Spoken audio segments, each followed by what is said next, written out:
In his first major address on the Middle East and North Africa since the Arab Spring uprisings began shaking the region, President Barack Obama will seek to reset U.S. policy there and seize what he calls a moment of opportunity. Since February, Egypt and Tunisia have overturned their leaders, and anti-government protests in Libya, Bahrain, and Syria have claimed the lives of thousands. The president looks forward to giving this speech and sees it as an opportunity to sort of step back and assess what we've all witnessed, the historic change we've seen, and to talk about how he views it as a moment of opportunity.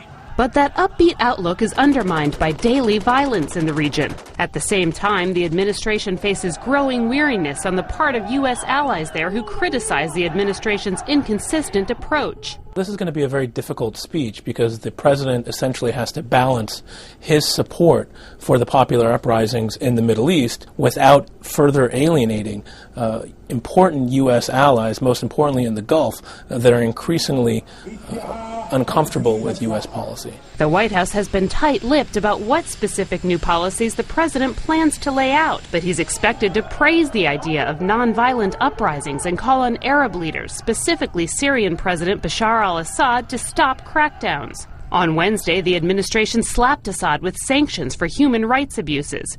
Obama will also take on the stalled Arab-Israeli peace process and press for a new round of talks. But the timing is problematic, coming less than a week after his Mideast envoy George Mitchell unexpectedly resigned, and new clashes occurred between Palestinian protesters and Israeli forces. The reality is that the politics on the ground between Israelis and Palestinians make it even more unlikely that Israeli-Palestinian negotiations are going to be relaunched in any comprehensive way in the immediate future.